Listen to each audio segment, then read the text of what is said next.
There are cars that win races and cars that win hearts. Then there's the AE86, Toyota's unassuming, lightweight coupe that quietly carved its name into the roads of Japan and the soul of a generation. A car not built to dominate, but destined to inspire. In 1983, Toyota introduced the fifth-generation Corolla and Sprinter.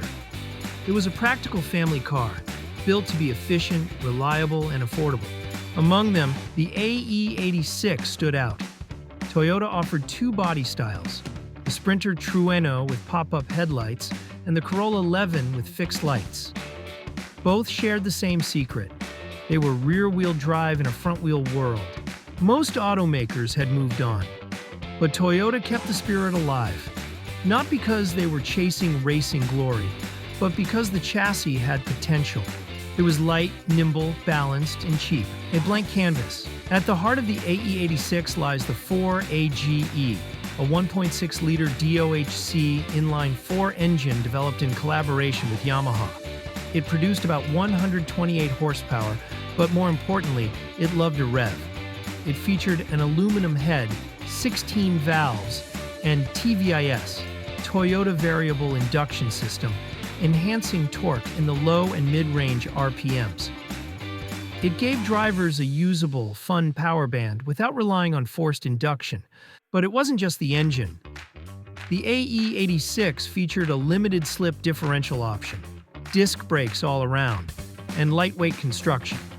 The suspension setup, McPherson struts in front, and a 4-link solid axle in the rear, was simple but highly tunable.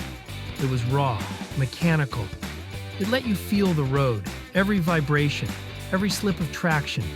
That's what driving purists crave.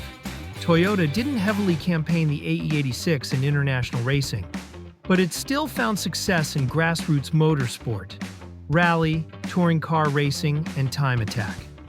In Japan's N2 series, where AE86 were tuned to the limit, it gained a reputation as a giant killer.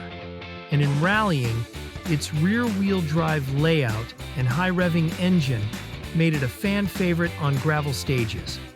Meanwhile, on the street, the Touge roads of Gunma, Hakone, and Irohazaka became proving grounds. Young drivers with few resources and big dreams slid sideways through mountain passes. And more often than not, the car they were driving was the 86. Enter Keiichi Tsuchiya, the Drift King. A street racer turned professional driver, Tsuchiya famously piloted the AE86 in early drifting competitions. His grassroots style, coupled with his AE86 mastery, gave drifting credibility and pushed it into the motorsport mainstream. Tsuchiya's AE86 became iconic, lightened, stripped down, and modified for perfect control.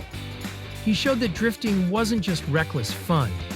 It was a test of balance, throttle control, and precision. Even today, his influence echoes in every drift meet and Touge video. And through him, the AE86 was etched deeper into car culture. Then came the tipping point. In 1995, Shuichi Shigeno's manga Initial D debuted, and a legend was born in ink. At the center was Takumi Fujiwara, a quiet teen who delivered tofu at dawn in his father's AE86 Trueno. With every delivery, Takumi unknowingly trained on Mount Akina's winding roads, perfecting heel-toe downshifts, weight transfer, and gutter runs. What made it captivating? He wasn't a flashy hero.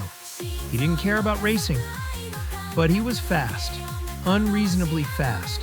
Over the series, Takumi went head-to-head against turbocharged RX-7s, Skylines, Lancer Evos, cars far more powerful than his little 1.6-liter Corolla.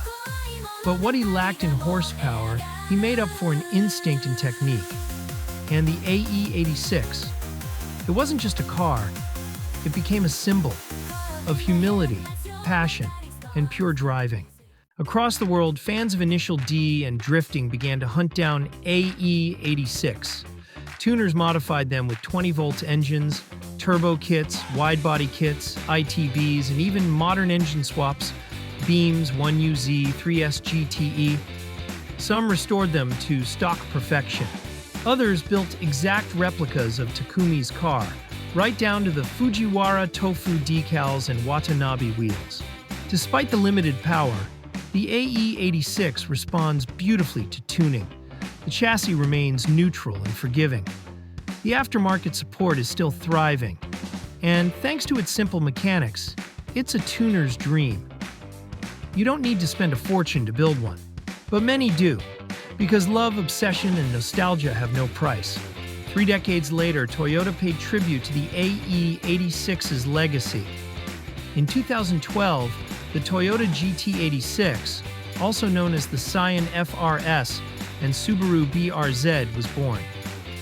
With a front-engine, rear-wheel drive layout and an emphasis on balance over power, it was a spiritual successor. The GT86 wasn't trying to be faster than a Mustang or a Supra. It was trying to recreate the same feeling the AE86 gave you: connectedness. The second-generation GR86 continues that mission today, with better chassis rigidity, more power, but the same fundamental joy of driving. They're modern reminders that cars don't need 600 horsepower to be fun. They just need soul. Today, the AE86 is no longer a cheap project car. Market values, 2025. Clean stock, AE86 Trueno 11, $30,000 to $50,000.